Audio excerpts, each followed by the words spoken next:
नमस्कार. गोवन वार्ता लाईव्हच्या टू द पॉईंट कार्यक्रमात मी किशोर नाईक गावकर आपलं स्वागत करतो. सर, जसं तुम्ही आता सांगितलं की या शैक्षणिक धोरणात पूर्व प्राथमिक शिक्षणाचा आता समावेश झालेला आहे. आता कसं आहे की सध्याच्या परिस्थितीत आपण जर बघितलं तर अंगणवाडी ज्या आहेत त्या अंगणवाडी महिला आणि बाल कल्याण खात्याअंतर्गत चालवल्या जातात आणि शिक्षण खात्याचं काम हे पहिलीपासून सुरू होतं. आता सरकारने नवा आदेश जारी केलेला आहे आणि सगळ्या विद्यालयांना सांगितलं आहे की त्यांनी आपापल्या भागातील बालवाडी ज्या आहेत अंगणवाडी ज्या आहेत त्या त्यांनी ॲडॉप्ट करायला पाहिजेत. आता या निर्णयावरूनही गोंधळ निर्माण झालेला आहे. आता हा जो निर्णय घेतलेला आहे ॲडॉप्शन आता ॲडॉप्शन म्हणजे प्रत्यक्षात ज्या विद्यालयामध्ये जागा आहे तिथं प्रत्यक्षात त्या बालवाडी तिथं भरवल्या जातील. ज्या विद्यालयामध्ये जागा नाही त्या अंगणवाडीशी त्या विद्यालयाचा एक संबंध येणार आहे आणि त्या विद्यालयाच्या शिक्षकांनी वारंवार तिथं भेट देऊन कशा पद्धतीनं अंगणवाडीचा कामकाज चाललं आहे किंवा तिथं कशा पद्धतीनं लहान मुलांना शिकवलं जातं याचा वेळोवेळी आढावा घेणं अशा पद्धतीनं सरकारला अपेक्षित आहे. आता हा जो विषय आहे अंगणवाडीच्या महिला आणि बाल कल्याण खात्यात जो अंगणवाडीचा समावेश होतो या नवीन शैक्षणिक धोरणाप्रमाणे या अंगणवाडीचा समावेश आता शिक्षण खात्यात करावा लागणार नाही का? वास्तविक आता पूर्व प्राथमिक विभाग हा पायाभूत शिक्षणाचा स्तर यामध्ये त्याचा अंतर्भाव झालेला आहे, समावेश झालेला आहे. त्यामुळे तो शिक्षण खात्याकडे आलं पाहिजे. आता शासनानं आपण जर राष्ट्रीय शैक्षणिक धोरणाची अंमलबजावणी करणार असेल तर आपण त्यामध्ये काय काय केलं पाहिजे याचा अगोदर आराखडा तयार केला. बरोबर. जो आराखडा आपण अजून तयार केलेला आहे असं मला वाटत नाही. कदाचित आराखडा तयार होण्याच्या म्हणजे तो मार्गस्थ असेल कदाचित, ते सांगता येत नाही. महत्त्वाची गोष्ट म्हणजे आता कदाचित शिक्षण खात्यानं ठरवलं असेल अगोदर आपण चाचपणी करायची कुठल्या शाळा त्यांना दत्तक घेतील आणि नंतर मग महिला आणि बाल कल्याणाकडे चौकशी करून नंतर मग ते करायचं असाही विचार असेल. पण महत्त्वाची गोष्ट जी आहे या पूर्व प्राथमिक स्तरावर आपण पूर्व प्राथमिक जो स्तर म्हणतो तो 3 वर्षांनंतरचा पुढील काळ. कारण शैक्षणिक धोरणामध्ये कसं आहे 0 म्हणजे 0 ते 3 वर्षाचा हा काळ वेगळा, हा याची जबाबदारी पालकावर आहे. बरोबर असं आहे, पालक डॉक्टर यांच्याकडं. आणि पुढची 4 वर्ष ते 6 वर्ष ही 3 वर्षाची जबाबदारी ही त्या शिक्षकावर आणि डॉक्टर, कारण त्याच्यात वैद्यकीय उपचार वगैरे देणं हे सगळं आहे. आणि 3 आणि पुढची 5 वर्ष. आता पूर्व प्राथमिक स्तरावर 3 वर्ष पूर्ण झालेल्यांना प्रवेश दिला पाहिजे. शासनानं सांगितलं की आपण प्राथमिक शैक्षणिक धोरण आम्ही स्वीकारलेलं आहे. गेल्या वर्षी 3 वर्षाचं म्हणजे ती वयोमर्यादा 3 वर्ष केली, यावर्षी परत 2.5 वर्ष केली. बरोबर. म्हणजे हे कशासाठी गरज नसताना.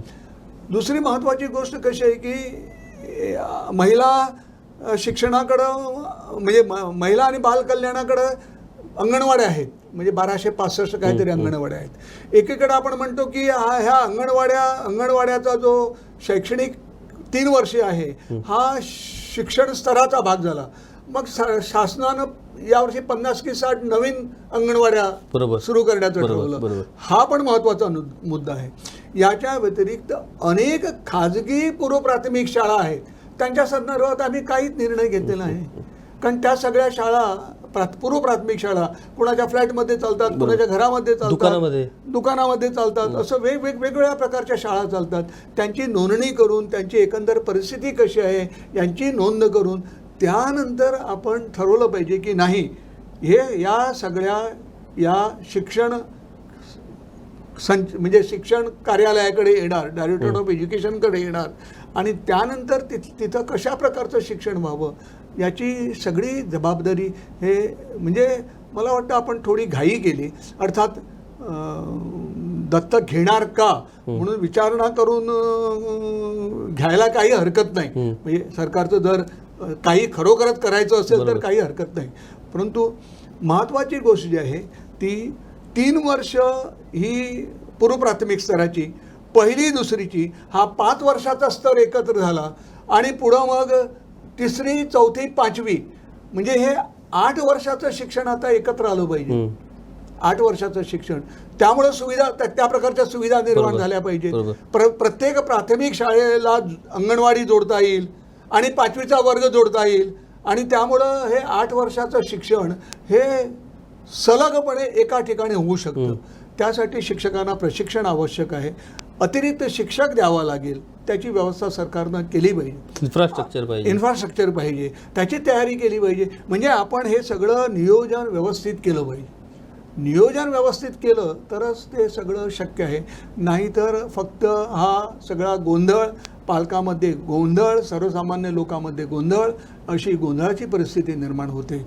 त्याऐवजी सरकारनं हा अगदी काटेकोरपणे त्याची कशी कारवाई करता येईल यावर विचार करावा आणि मग हे सगळं करता येईल असं मला वाटतं. नक्कीच. म्हणजे तुम्ही ज्या पद्धतीनं शैक्षणिक धोरणाच्या संदर्भात हा जो विषय मांडला, म्हणजे खरं म्हणजे राजकारणाच्या वेळेला ज्या पद्धतीनं राजकीय पक्ष आपल्या पक्षाचं मॅनेजमेंट करतात, तशाच पद्धतीनं सरकारी खात्यांचा जर कारभार केला तर मला वाटतं तो विषय जास्तीत जास्त पालकापर्यंत पोहोचणं शक्य आहे. सर, आपण या सगळ्या गोष्टीवरती विचार केला, आपण या सगळ्या गोष्टीवरती चर्चा केली. आणखी एक महत्त्वाचा विषय जो प्रामुख्याने निदर्शनास आलेला आहे तो म्हणजे करिक्युलम, पाठ्यक्रम. 15, 20 वर्षापूर्वी जी पुस्तकं तयार केलेली आहेत तीच पुस्तकं आज मुलं शिकत आहेत. म्हणजे जे आम्ही जी पुस्तकं शिकली आहेत तीच पुस्तकं आज आमची मुलं शिकत आहेत. मध्यंतरी प्रचंड बदल झाले, नवीन तंत्रज्ञान आलं, माहितीच्या बाबतीत अनेक बदल झाले, ज्ञानाच्या बाबतीत आज मोठ्या प्रमाणात विस्तार झाला आहे, नवीन आव्हानं निर्माण झालेली आहेत, नवीन परिस्थिती राष्ट्रीय आंतरराष्ट्रीय स्तरावरती निर्माण झालेल्या आहेत, सामाजिक, ऐतिहासिक, क्रीडा सगळ्या क्षेत्रात बदल घडत आहेत. परंतु पाठ्यक्रमात जर आपण बघितलं तर त्याच जुन्या गोष्टी अजूनही पाठ्यक्रमात आहेत आणि त्याच जुन्या गोष्टी मुलांना शिकवल्या जात आहेत. सर, या पाठ्यक्रमाच्या बाबतीत एक निश्चित धोरण असणं गरजेचं नाही का? किंवा पाठ्यक्रम किमान 5 वर्षांनी किंवा 10 वर्षांनी असा पाठ्यक्रमाचा कार्यकाळ निश्चित होणं गरजेचं नाही का?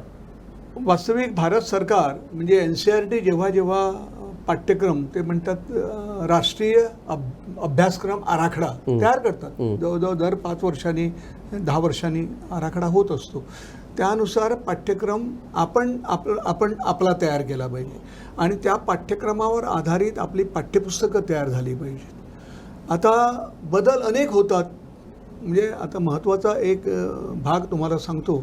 2020 साली आपलं राष्ट्रीय शैक्षणिक धोरण आलं. नंतर एका वर्षानंतर आंतरराष्ट्रीय शैक्षणिक अहवाल आला.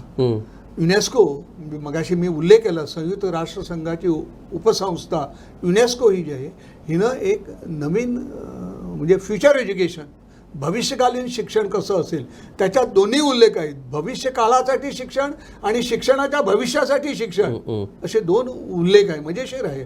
आणि त्यामध्ये त्यांनी महत्त्वाचा उल्लेख केला तो म्हणजे या सजीव ग्रहगोलाच्या अस्तित्वासाठी शिक्षण. कारण अनेक प्रश्न निर्माण होतात पर्यावरण दृष्टीनं, तापमानाच्या दृष्टीनं, हवामानाच्या दृष्टीनं.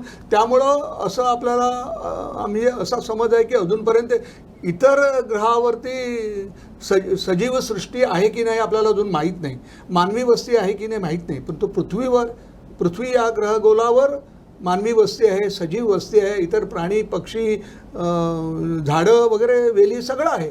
या सर्वांचं रक्षण करण्यासाठी, तापमानाचं रक्षण करण्यासाठी, हवामानाचं रक्षण करण्यासाठी आणि तो योग्य प्रकारे नागरिक व्हावा, सजग असा नागरिक व्हावा म्हणून हे शिक्षण आहे. म्हणजे या शिक्षणाच्या संदर्भ म्हणजे तुम्ही आता म्हटल्याप्रमाणे पाठ्यपुस्तकं त्याप्रमाणे तयार झाली पाहिजे. आणि पाठ्यपुस्तकं कशा प्रकारे असली पाहिजे की स्वयंअध्ययनावर आधारित आहे. शिक्षकांना शिकवण्याची गरज नाही. वास्तविक मी अनेक शिक्षकांना सांगतो, आपण शिकवण्यापेक्षा विद्यार्थ्यांना शिकण्याची संधी देऊ द्या. कारण आपण जेव्हा शिकवतो, एक म्हणजे कसं की नैसर्गिकरित्या कोणीही शिकवू शकत नाही. आपण सगळेजण शिकत असतो. म्हणजे जन्माला येताना फक्त रडत असतो आणि मृत्यूनंतर लोक आपल्यासाठी रडतील किंवा हसतील ते माहीत नसतं आपल्याला. परंतु हा सगळा जो आपला प्रवास आहे, या प्रवासामध्ये आपण शिकत असतो आणि त्यामुळं आजीवन शिक्षण हे महत्त्वाचं आहे.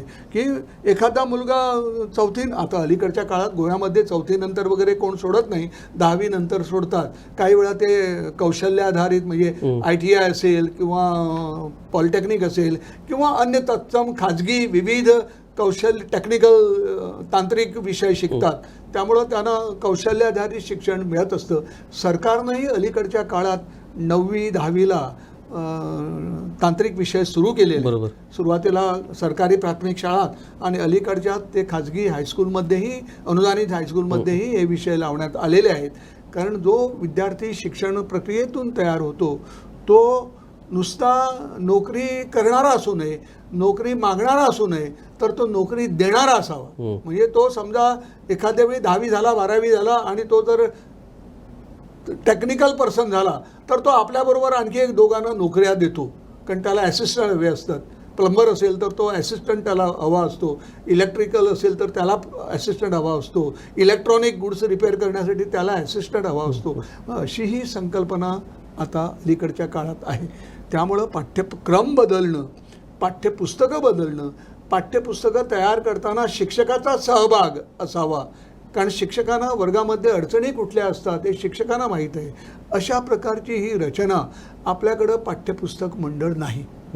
ठीक आहे, गोवा एवढं छोटं राज्य, महाराष्ट्र कर्नाटकामध्ये पाठ्यपुस्तक मंडळ आहेत मोठ्या राज्यामध्ये, परंतु SCERTमध्ये आपल्याकडं एक कक्ष असू शकतो, सॅल ज्याला म्हणतो, टेक्स्टबुक सॅल असू शकतो, जो या पाठ्यपुस्तकं तयार झाली की त्या पाठ्यपुस्तकावर संशोधन असेल, त्यामध्ये चुका कुठल्या आहेत, एखादं चित्र कुठलं बदललं पाहिजे, एखादी परिच्छेद कुठला बदलला पाहिजे काळानुरूप, ही सगळी दक्षता हे विषय तज्ज्ञ जे असतील SCERTमध्ये, आपल्या SCERTमध्ये विषय तज्ज्ञ नाहीत. हे विषय तज्ज्ञांनी हे सगळं केलं पाहिजे. अर्थात शिक्षकाची मदत ते घेतील आणि शिक्षकाबरोबर चर्चा करून हे सगळं तयार करतील, पाठ्यक्रम बदलतील, पाठ्यपुस्तकं बदलतील, याची तजवीज झाली पाहिजे. दुर्दैवानं अनेक वर्ष आपल्याकडं तीच पाठ्यपुस्तकं आहेत, पाठ्यक्रम तोच आहेत. हे याकडं आपण लक्ष दिलं पाहिजे, शासनानं लक्ष दिलं पाहिजे. सर, माझा शेवटचा प्रश्न. आताच आम्ही शिक्षण खात्याशी वेगवेगळ्या विषयावरती सविस्तर माहिती तुम्ही आम्हाला दिलीत. तुम्ही या शिक्षण क्षेत्राशी संबंधित वेगवेगळ्या गोष्टीत सक्रियपणे सहभाग घेतात. म्हणजे मला अजूनही म्हणजे आत्ताही मी तुमचे फेसबुक पोस्ट वाचतो, तुम्ही सविस्तरपणे शिक्षणाचा ज्या ज्या वेळेला विषय येतो तुम्ही सविस्तरपणे तुमचा पोस्ट टाकून त्याच्यात माहिती देतात.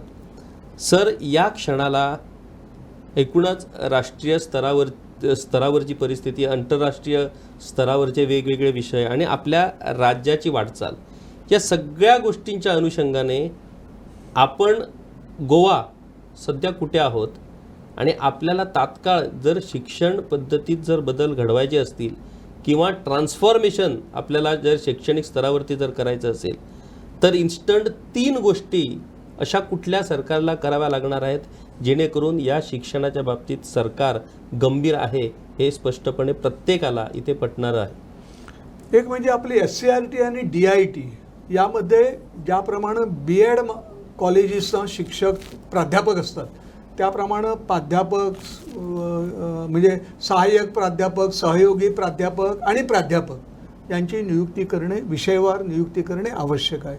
हे अत्यंत गरजेचं आहे. त्याशिवाय हे काम पुढं जाणार नाही.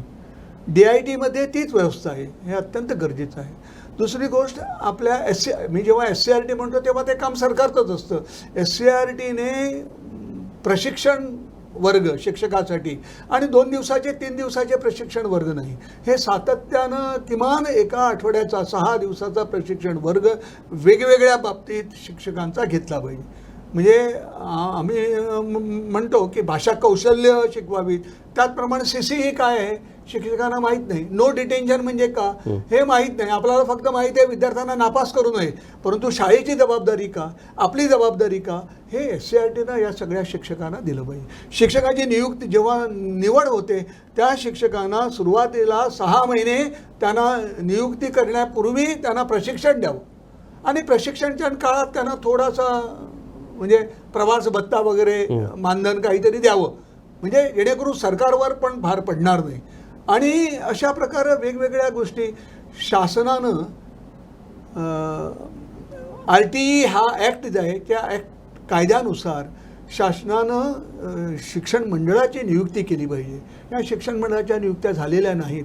SCERTला ही परिषद, SCERT ही परिषद, त्या परिषदेला सभासद पाहिजेत. म्हणजे सल्ला मिळतो आणि सल्ल्यातनं मग त्याच्यातनं हे वेगवेगळे येतात.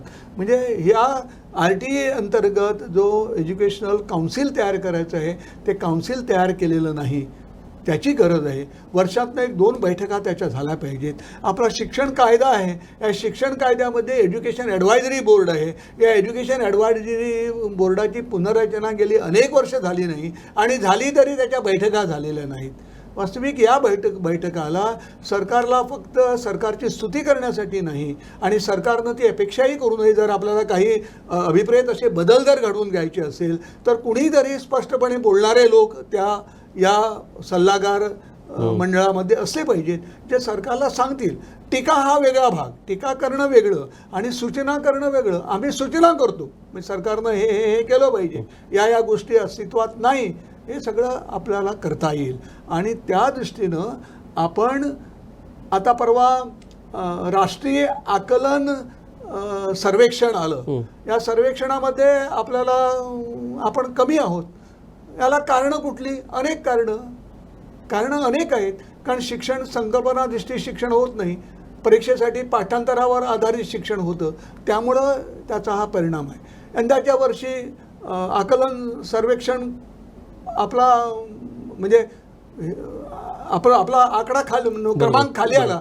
क्रमांक खाली आल्यानंतर कदाचित शिक्षण मंत्र्यांनी शिक्षण संचालकांना विचारलं असेल किंवा अधिकाऱ्याची बैठक घेतली असेल. अधिकाऱ्यांनी मुख्याध्यापकाची बैठक घेतली. मुख्याध्यापक शाळेमध्ये जाऊन शिक्षकाची बैठक घेतील आणि त्यांना म्हणे आता 15 दिवसातनं महिन्यातनं त्यांना त्या प्रकारचे चाचणी परीक्षा घेण्याचं सांगितलेलं आहे. रेमिडियल क्लासेस, चाचणी परीक्षा. रेमिडियल क्लासेस हा वेगळा भाग. रेमिडियल क्लासेस कसं घ्यावं याचं प्रशिक्षण आम्ही दिलेलं नाही. अनेक शिक्षकांना माहीत नसेल रेमिडियल. काही शिक्षकांना माहीत असेल, काही मुख्याध्यापकांना माहीत असेल. ते आपल्या शिक्षकांना मार्गदर्शन करते रेमिडियल शिक्षण कसं घ्यावं. म्हणजे उपचारात्मक शिक्षण हा त्याला शब्द आहे मराठीत. उपचारात्मक शिक्षण. आता उपचार करण्याच्या अगोदर रोग कुठला आहे तो कळला पाहिजे आणि त्या रोगावर आधारित आपण उपचारात्मक शिक्षण म्हणजे विद्यार्थी मागं का आहे, कारणं कुठली, मग त्याला पर्यायी मूल्यमापन आवश्यक आहे का.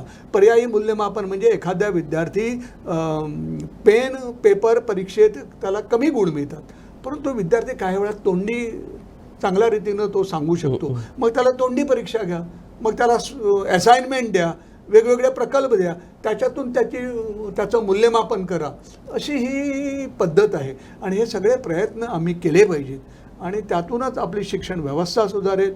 विद्यार्थ्यांना त्याचा फायदा होईल, पालकांना त्याचा फायदा होईल. पुढच्या 2-3 वर्षात BA BSc BComसाठी प्रवेश परीक्षा घेतल्या जातील.